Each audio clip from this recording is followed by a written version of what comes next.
Hey, what's up? Welcome to Flatirons. We're so glad that you guys are here. Right now we're going through our series, The Trail, where we are looking at where we are at as a church and where we are going as a church. If you have any questions about Flatirons, if you want to see what we've done week after week after week, head to flatirons.church.com where you can watch everything that we have done. We are so glad that you guys are here.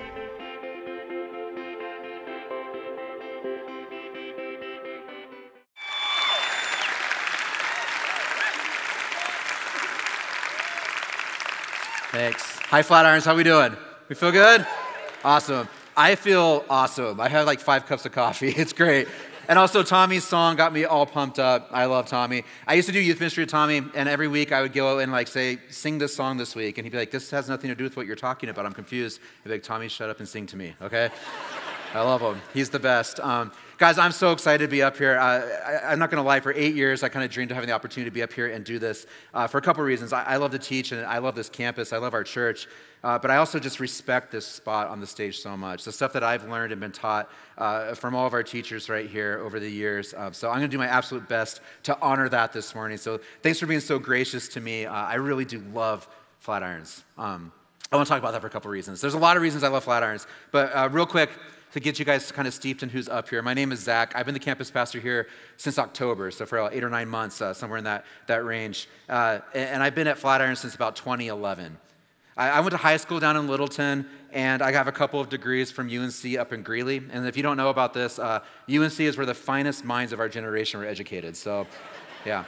And the old axiom is true. UNC really is the Harvard of Greeley. So, yeah. So I'm proud to be from an institution like that. I'm 40. I just turned 40 a couple months ago, and people are like, man, you don't look older than 39. But I know. It's amazing. It's all the easy living. I've been married to my wife, Josie, for 15 years. We have 3 kids. Our kids are awesome. Some of their hobbies include fighting, so that's pretty great. They love Marvel movies. My daughter down here is a chef. She's a little cook. She's awesome. And we love sports, so we love cheering for our teams. And our teams, 2 of them I won't mention because I want you guys to like me. And then I'm also borderline obsessed with the Nuggets. I just love them so much. We love the Avalanche at our house. My son, my little guy's a hockey player. He loves Nathan McKinnon. If you guys have connections, hook me up. And we cheer for the CU Buffs. Go Buffs, come on. We love them. So that's my family.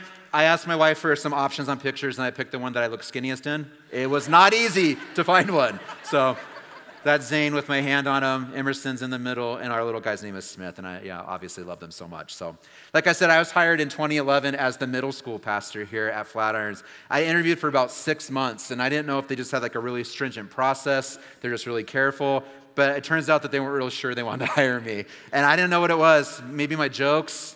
It was probably my jokes, and eventually I won them over, and I came in here in March of 2011. So I was in youth ministry for 20 years, which it's just crazy, between here and my old churches. And I never really pictured that I would leave youth ministry, to be honest with you. But something kind of crazy happened. As I was getting older and stuff like that, I started feeling like my heart was being tugged a little bit away from it. And it was crazy because I came here in 2011. By 2012, I was kind of overseeing high school and middle school. We went through some really tough culture things, and we had a really healthy team. Our youth groups were growing. There was more and more kids coming. Stuff was going really, really well. The team is incredible. Most of them are still here doing that over there. They're my best friends. I love them. But I don't know what it was, but God was just hinting at me that my time was almost up. And I think it was when I was talking to Lindsay. And if you know Lindsay, she's our director of youth over there now. She's incredible. I love her. But she was talking to me, and she was using so many acronyms and abbreviations. I had no idea what she was talking about. And I kind of thought, man, I think I'm missing a lot of what the kids are saying to me too, because I don't know what's going on. So I started investigating that, and it turned out that God was saying TTYL to youth ministry for me, which I just found out means talk to you later. So I started moving on in my heart that something new was coming for me. And I'm going to be honest with you guys, I was terrified, really scared. I was worried about my job, about my future, because honestly, the youth pastor's skill set doesn't transfer to too many other things. And as a matter of fact, I can't think of anything for sure that it transfers to. So I came up with a couple things that I wish it would. Male modeling in the NBA, but it doesn't seem like it's going to happen. So that's where I was. And luckily that same week, Jim came to me and he asked me, would you be willing to plant our 3rd campus down in Denver? And so I took a really scary step for me, and I left that job that I loved, and I led a team of really incredible people downtown to do that. And in that season, it was October of 2015 now, which I can't believe is right, but that's right. There were really great days, and there were really bad days. There were really tough days. But I'd say this, I learned more about this job that we call working at a church and really honestly about myself, good and bad things about myself, than any other season of my life during that. But I also learned this. I learned a ton about this church that we call Flatirons. And the main reason I love Flatirons really comes out of this. I was about 15 years into this career, if you want to call it that, as a youth pastor when I was hired here at Flatirons. And guys, it was a Hail Mary for my family. I limped into this job, and I didn't tell them that interviewing because I'm not dumb, but I was limping. And the reason was because I was so beaten up by the church, by church people over that course of that 15 years. And I finally decided at my last church down in Monument that I loved. I still love those people. I decided I had to go because I couldn't do another elder meeting. And if you're not familiar with elder meetings, you haven't been around the church long, they're so good here, and our elders are so wonderful. The first time they asked me for coffee, one of them, I was terrified, but they're wonderful. My other church wasn't like that. And I couldn't do another elder meeting when I got raked over the coals for literally being $20 over budget on a missions trip. 150 high school kids went on this trip, and they didn't say, what did God do? What did you experience? What was it like? They just said, where's our $20? And that, I couldn't do that again. Or I worked at another church where I was told that pastors aren't supposed to tell jokes and that I was watering down the Bible by trying to be funny. I still remember it really perfectly. And if you've been around here even for a week, you know that they probably didn't like me very much. But I still remember it perfectly. It was 1999, so most of you weren't born. But it was 1999.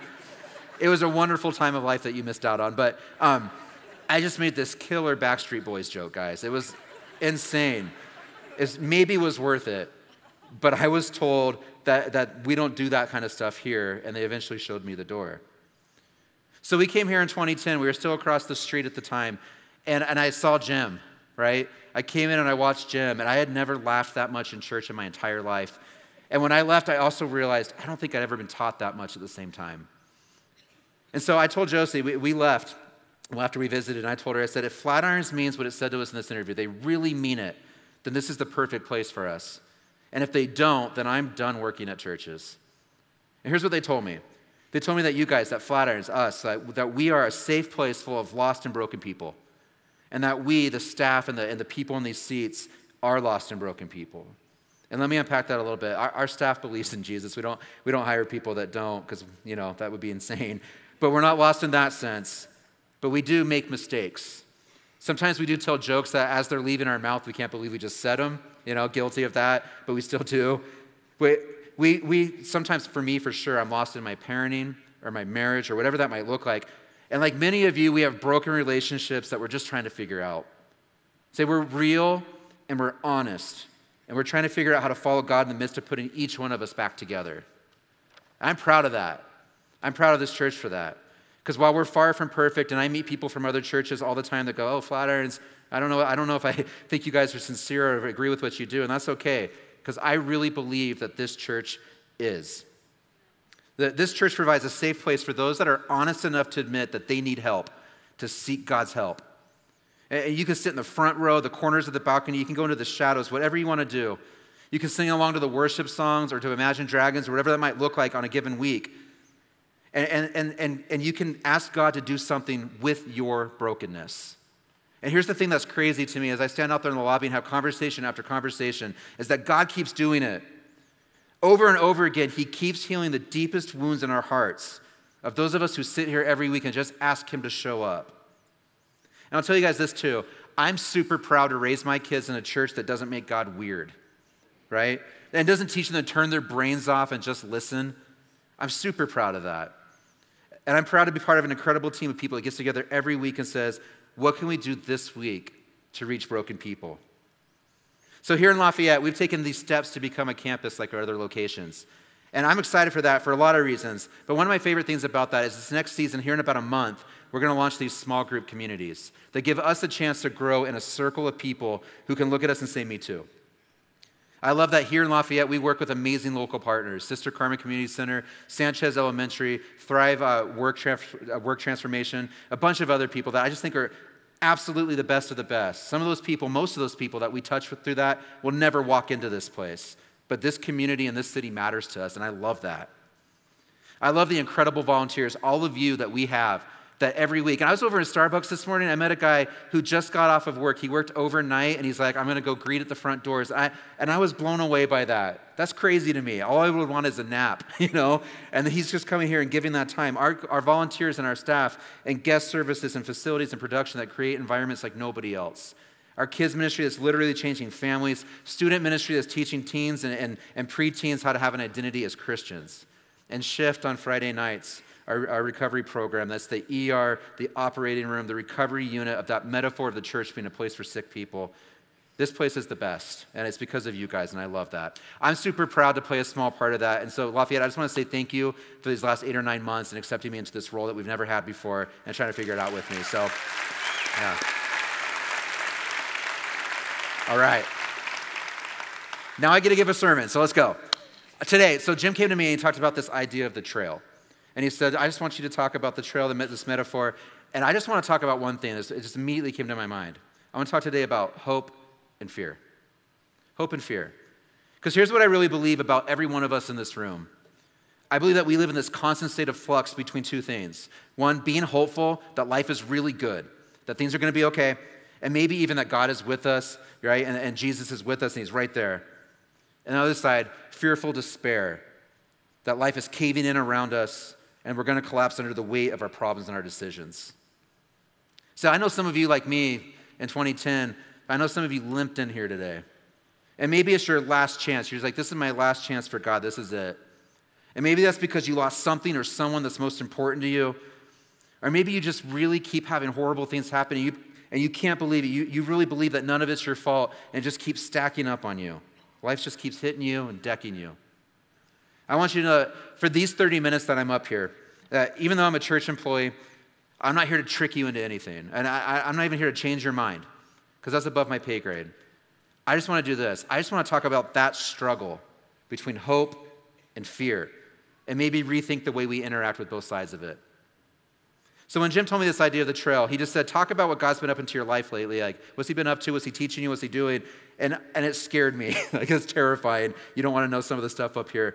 But I immediately thought of probably my favorite verse in the entire Bible. There's a good chance that you've heard it because it's super famous. It's on coffee cups. Your grandma had a cross stitch up in her house of it probably. It's on t-shirts that are over on the thrift store racks, and they used to be white, but now they're yellow. But it's super, super famous. It's written by a king named Solomon. And Solomon was regarded as the smartest, wisest man in the world. He was like Alex Trebek. He had all the answers. But Solomon also had 700 wives and 300 concubines, which doesn't sound super smart. And I can't really totally imagine it. I was thinking about this, and I think the only thing that sounds scarier to me than that is being a woman having to deal with 1,000 men. So I can't imagine what that would be like. But Solomon, I said to Jim, I think Solomon made some mistakes. And Jim goes, I can think of 999. So, yeah. Solomon, I would imagine, knew what it was like to go through tough times, to make bad decisions, and to try to figure out what it looks like to get back. So he wrote this proverb. It's Proverbs 3, 5, and 6. Like I said, it's super famous, and it says this: trust in the Lord with all of your heart, and lean not on your own understanding. In all your ways acknowledge him, and he will make your paths straight.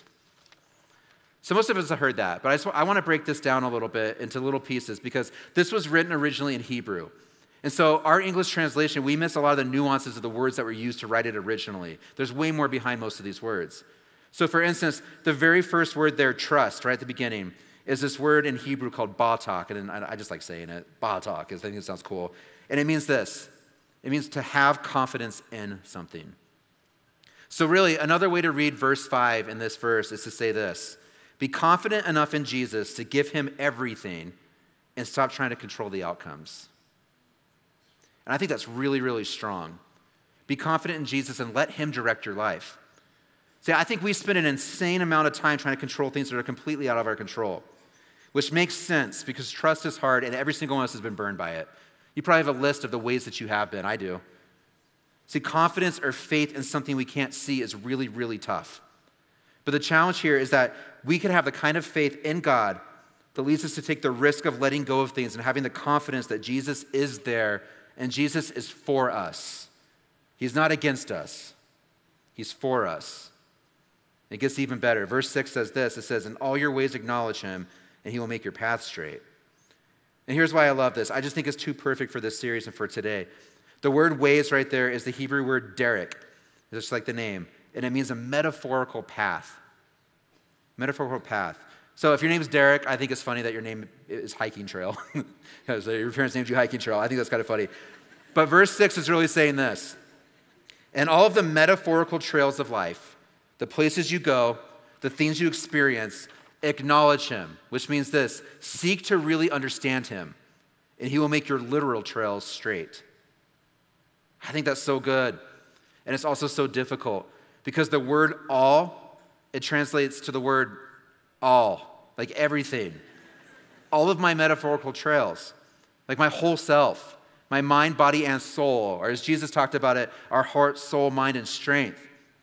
Right? Our work life, our home life, our dating life, our school life, our married life, whatever that might look like, it's every single trail that we walk on in our lives. And here's the truth that I want to share with you guys this morning. I spend most of the time in my life on a very opposite trail, a very different pattern. Because I'm going to be really honest with you, it scares me to acknowledge God in the hard parts of my life. And especially when you unpack that word in Hebrew and it becomes seek to really understand him. Because it's much easier for me to write a story for God that says that he's there, which I totally, completely, 100% believe. I stake my eternal life on it, right? But the story I write is this: maybe I'm just not important enough for him to pay attention to the details of my life. Maybe my mistakes, my desires in my parenting, my marriage, my finances, whatever that might look like, maybe all the things that I do, he's just tired of it. I feel like this. I feel like maybe he forgets me sometimes. And here's the thing. I know in my reasoning brain that he doesn't, that he can't, that he hasn't. But doesn't it feel like that sometimes? See, I fear that somehow I'm all alone, at least emotionally, if not totally. I'm all alone in life and that no one, even God, truly cares. So even when I'm surrounded by my family and my friends who I think are the best in the world, and I love them so much, I think I'm so lucky to have them, I write stories in my head that they're just obligated to be around me and that it's only a matter of time before they figure out they can do better. Guys, sometimes I'm able to convince myself of this. If I just disappeared, all trace with me, all memory gone, that they'd be better off. And I know that's kind of dark, and maybe you didn't come to church to hear that, but that's just the truth. That's the trail that I walk on most of my days. Three years ago this week, actually, I was returning from this thing called the Crucible Project Retreat that Jim talks about a lot around here, so most of you probably heard about it. And I was fresh off figuring some stuff out. That weekend, I took a look at why I am the way that I am, why I fear abandonment from God so much, and why I often have such a low view of myself. And these retreats, Crucible, and there's one for women called Soul Beauty, that's awesome too. They're really good, and they're also not for the faint of heart, because you're looking at really difficult stuff about you. See, I knew going in that I was going to be taking a look at patterns of thought and behavior in my life, and I was terrified. To be honest with you guys, I didn't want to go. I was all signed up. We were driving down to Texas, and I was like, how do I get out of this? But I also had in the other side of my brain this idea that I don't want to miss out. If there's any chance that what I can get this weekend would transform the way that I see life and see God and see the world, then I don't want to miss it. So without spoiling anything, I got there, and we were getting prepared for the weekend. And after about an hour, here's the truth. I was furious at Jim. Like, I was so mad at him. They took my phone away. Otherwise, I would have called him and quit my job for sure. I was so mad. And so here's what I did. I planned an escape. I had an escape route all planned out. I was going to ask to use the bathroom like middle school, right? Which is when I would usually leave the classroom, do the most damage. And I would sprint towards the nearest car. And I grew up in California, so I know I would hotwire that car, and I would get out of there. And I would drive as fast as I could to the closest Chili's, and I would just eat until I was sick. And it was Chili's, so it was 5-10 minutes, right? So then I'd find a hotel, I'd sleep for 2 days, I'd drive back here, I'd go into Jim's office, and I'd quit my job. It's a foolproof plan. Because here's why. I walked in there with a ton of fear. And the fear that I walked in with that day is twofold, and I just want to unpack this. The first one was this. What if I go there and I find out that the things I struggle with aren't ever going to go away, and they might never get better? What if I'm super weird? Like, I know I'm weird. What if I'm super weird? Or people look at me and they just don't understand what I struggle with? What if I feel like a freak the entire time? Then on the other side, it was this. Second one was, what if God actually does something about all this? Right? What if my excuses are taken away from me? What if my insecurities are answered? Or worse yet, what if I realize that most of this stuff is my fault? And if God takes away my excuses, I'm on the hook to be responsible and brave and to stop living the way I do and live in the freedom of Jesus instead. Am I like enough of a man to even handle that? But the hope was just as strong. See, the hope that I carried in that weekend was that a new trail for my life could be cut. I was hiking a few weeks ago with my 11-year-old Zane. He has this goal this summer that he's going to hike 75 miles. So I have this goal that I'm going to hike 75 miles, right? And it's awesome. We spend really good time together. We were up in Walker Ranch in Boulder, and Zane talks the entire time. He never stops talking. And he was on his 45th Avengers Infinity War theory. Have you seen the movie? He has about 200 of them. If you want to find them later, he'll give them all to you. But my mind was drifting just a little bit, at that point. And so I just kind of looked down to the side and saw the cut of the trail next to me as I was walking. And I was thinking about this. I was thinking about how somebody had to cut that trail originally. How now somebody maintains it. They come out there and make sure it's ready for me and people like me just to go out and enjoy it. At some point, it was just untouched land. And then somebody had that vision, intent, and a plan to go into that wilderness and make it something that people can interact with nature on. And I feel good about getting out there and experiencing it, but I kept thinking over and over about somebody doing thousands of hours of hard work, of hard labor to make that trail what it was. See, that's the kind of hope that I went into that weekend with, that I could reblaze this trail that the wilderness of my drifting away from God had left me on. And that I really hope that one day, for my family, for me, for those that I influence, for my friends, for the people that I'm around, that we would get to enjoy a brand new trail that my life had forged. And so I won't reveal anything about the Crucible and what they do, because it might ruin it for you if you go someday, but also there's a decent chance they'd murder me, so I'm not going to do that. But I do want you to know this. I left that weekend knowing something that might sound basic at first, but I really want you to hear it. I left knowing a fundamental truth. And it's this: I may fall short, and I may feel alone. I might still feel just like a suburban latchkey kid, like this underdog from this nasty brown town in the east part of San Diego, but I'm so much more than that. When I feel unworthy of love from God or anyone else, I found out that weekend that Jesus is still walking right beside me. He doesn't walk away from me. And because of him, I'm made whole.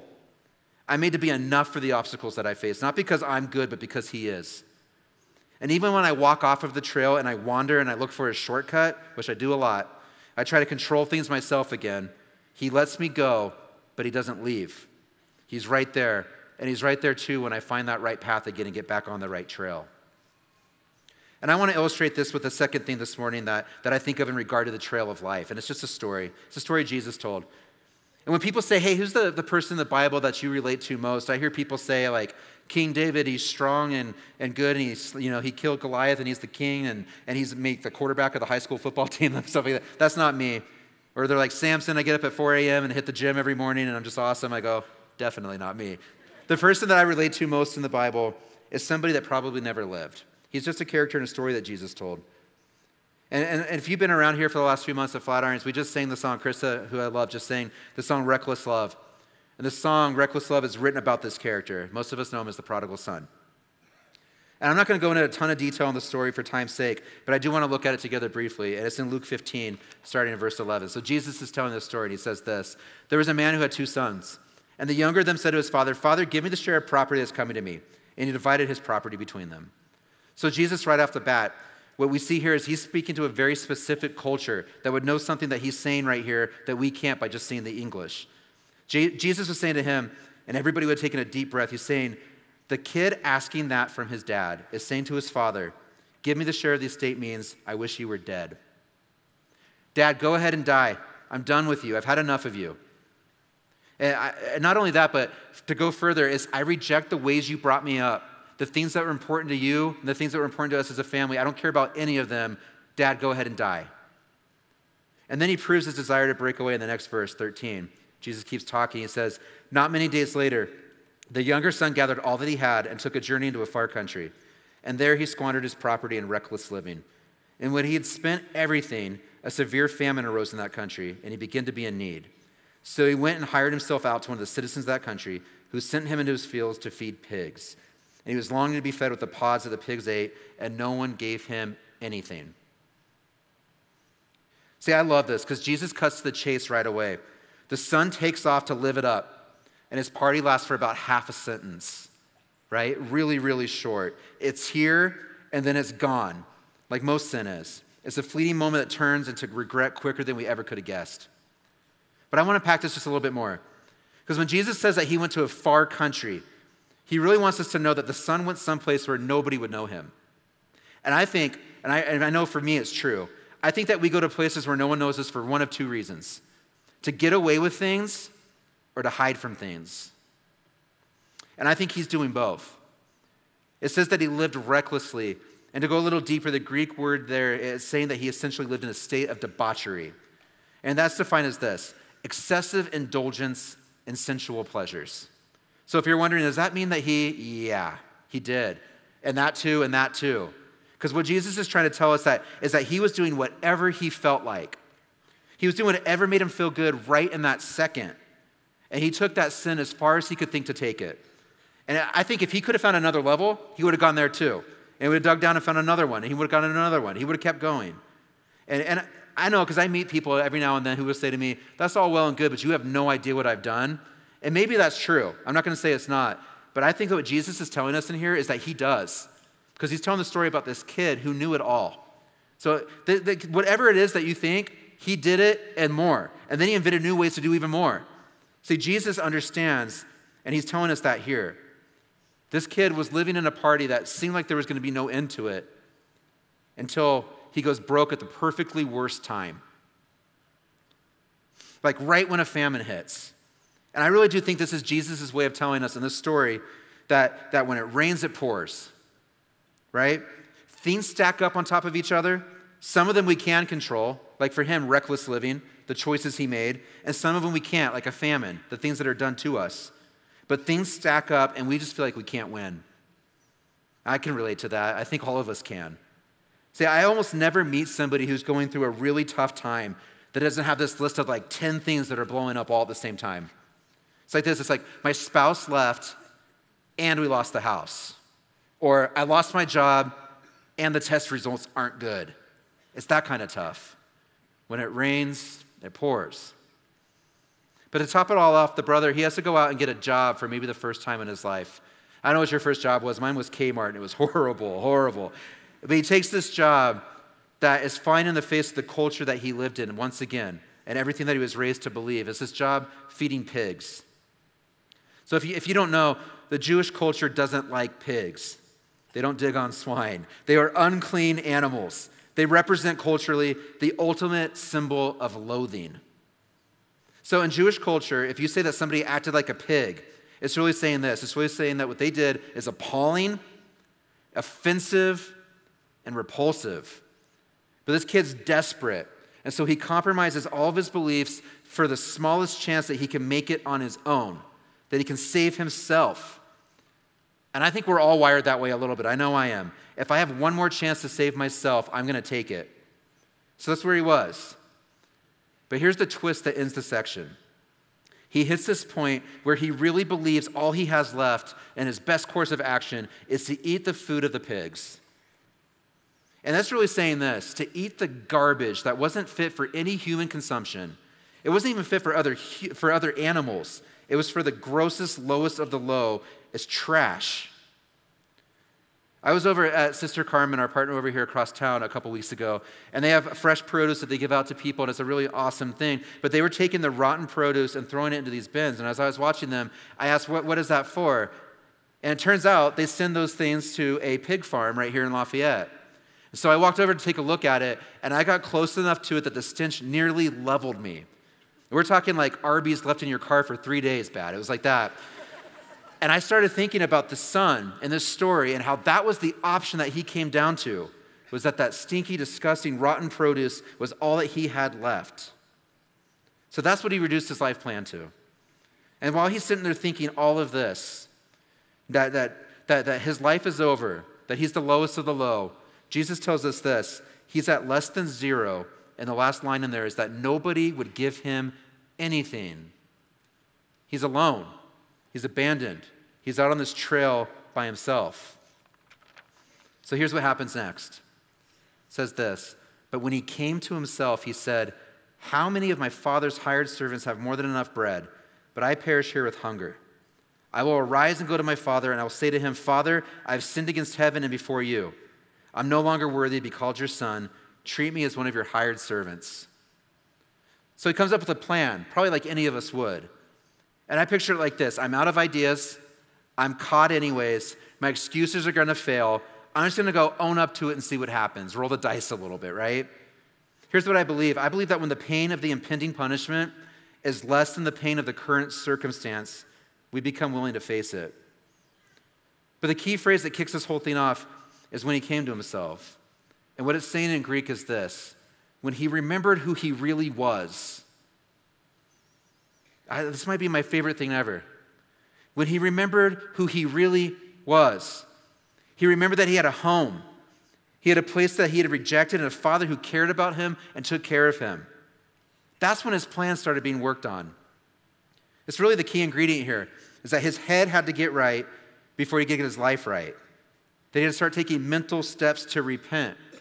And if you've been around here for any amount of time in the last couple of years, Jim's been teaching us that word repent just means to rethink everything. He had to do that. He's standing in this pig pen holding rotten produce, and he's holding on really to two possibilities.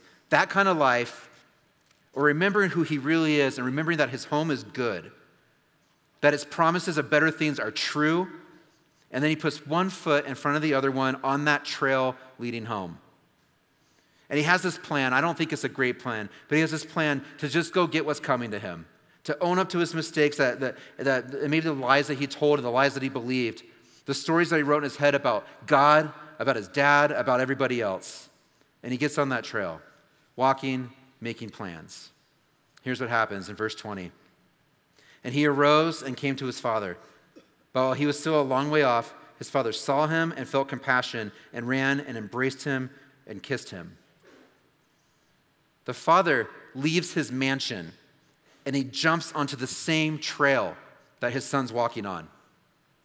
And I really believe this. I believe this to tell us thousands of years later that no matter how far we've drifted in our mind and heart, and no matter how many stories we've written for God or anyone else, that he is in our pain, that he is with us at our worst, and that he will meet us in these places that we fear he's mad at us for, or we think he's forgotten about, or that we fear he never even cared about in the first place. So the thing is, in this story, the father never changed his mind about his son. He never rethought the sonship of his son.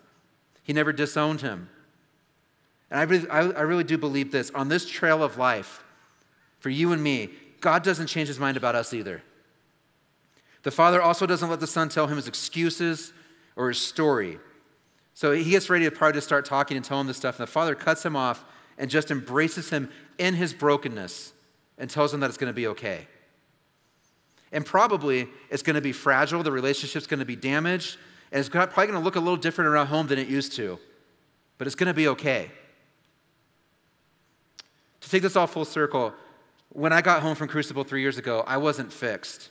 I looked at these parts of my life and my fear of abandonment and all this stuff, and I wasn't fixed. And I'd tell you this honestly, that some of my worst moments have come on the heels of the breakthroughs that I experienced that weekend. See, I have insecurities around who I am, how other people view me and see me, and they led me at times into arguments, at least one famous meltdown that my friends won't let me forget, and a ton of shame. But here's the truth. It's also led to grace and growth and perspective, and most of the time out of those same arguments and meltdowns. See, I received tools that weekend to fight against feeling like a forgotten latchkey kid that nobody would be bothered with, and instead to embrace something different, and that's hope. The hope I carry on this trail is the same hope that the younger brother did on his, and it's this, that as I remember who I really am, a child of God, ransomed from my fear and my insecurity by the death and resurrection of Jesus, I'm not perfect, but I'm stumbling towards grace, and I can navigate this trail with confidence in Jesus that leads to some confidence in myself. I don't have it figured out, and I'm a slow learner, but I'm learning day by day. I remember these things sometimes when I'm at my best. Our reworked Proverbs 3, 5, and 6. Verse 5, I'm confident enough in Jesus to give him everything and to stop trying to control the outcomes. And verse 6, in my metaphorical trails of life, I seek to really understand him, and he makes my literal trails straight. Here's how I want to close our time today. I just want to invite you for a moment into the headspace of the younger brother, of the son at his worst. And maybe you're on a trail of fear. Maybe you walk in here today and that's the trail you walk. And it's one of fear or worry. And Jim reminded me that worry is just fear that we haven't given up yet. Maybe you are on a trail of hope and you're so glad that you are, but you can still remember what you had to navigate to get there. No matter what, no matter where you are, I just want to invite you for a moment into that headspace of him at his worst. I just want to ask you, do any of these fit what you struggle with? Maybe you're just tired of your life. Maybe you have relationships that are in disarray. Maybe your life is what you would describe as a wreck. You hate parts of yourself and you've convinced yourself that that's all you are anymore. Maybe terrible things just keep stacking up on top of each other and you feel like you're buried. When it rains, it pours. Maybe you chose some, maybe some were chosen for you, but they're there. So maybe you think this, what if I just disappeared? And maybe like me, it's just a fantasy somewhere in the darkest places in your heart and mind, but it's there. Maybe you think I can go where nobody knows me, nobody has any expectations high or low on me, and I can just hide. Maybe you're writing a story for God about yourself, telling him that he doesn't care, that nobody would care, nobody cares about you, so why would he? He forgot you anyways. Maybe you think life would just be easier if I go somewhere where I can get away with things or I can hide from things and I can build some kind of new life. But here's my hope for today. Because maybe, and just maybe, you're here and you're thinking, this life that I've chosen is awful. Or these things that somebody else chose for me are awful. And I have no idea what I'm going to do about it. It feels like it's too late. I can't go back. But here's my hope. Maybe you're remembering who you really are. Maybe it's slow, but you're remembering and you're coming back to who you really are. And I just want to ask you this morning, if you're willing, to take a different and difficult, painful look at your own heart. Because it's not whether you're good or bad, whether you do the right things or don't. It's not about whether you're super spiritual or not. It's about authentically searching your own spirit, your own younger brother, the son's spirit. Angry, rebellious, sad, unfocused, feeling unloved, feeling justified to do whatever you want because life can't get worse. But maybe you're starting to realize it doesn't have to be so bad. It doesn't have to be so hard. Maybe you're starting to realize that deep down who you are is good, not because you're good, but because Jesus makes you good. And maybe you're starting to realize that God never forgot you. Maybe you forgot this stuff. Maybe you forgot who you really are, but he didn't. And you're starting to realize you're on this trail and you're walking and you're remembering who you really are. To do that, you have to let go of the lies that are in your head, these harmful ideas that we hold on to. And you have to ask this, what does Jesus think of me? What does Jesus have to say about me? Because I want you to hear this today. God isn't done with you. He doesn't hate you. And he isn't punishing you. See, grace is the opposite of this idea of karma. We, because of Jesus, get what we don't deserve, and we get what we can't earn. It's the message of who Jesus is, and it slowly changes us, even when the world is still scary and life still hurts. See, on this trail of life, we can have confidence in God, to seek to really understand him, instead of telling him what the story is. And our hike becomes a straight trail. It's still difficult, right? It's still in the wild, but the trail is cut, and it's the right trail home.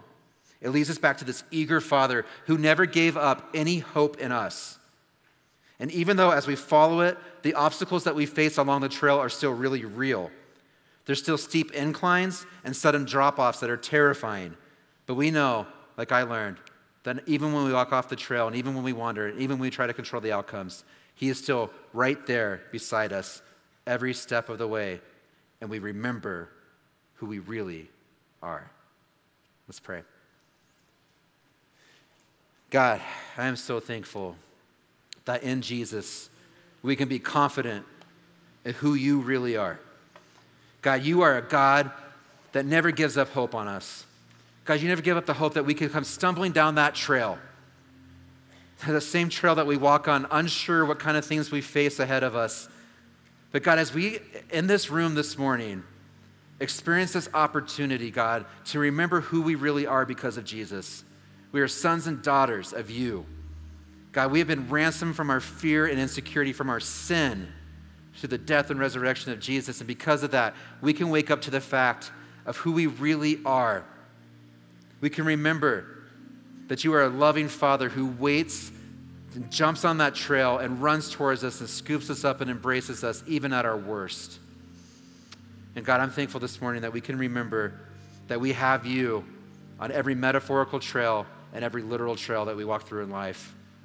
That because of you, our paths can be made straight, and even when life hurts and stuff doesn't make sense, we can still see where we're going, and it's just towards you. God, I love you. I pray this in Jesus' name. Amen.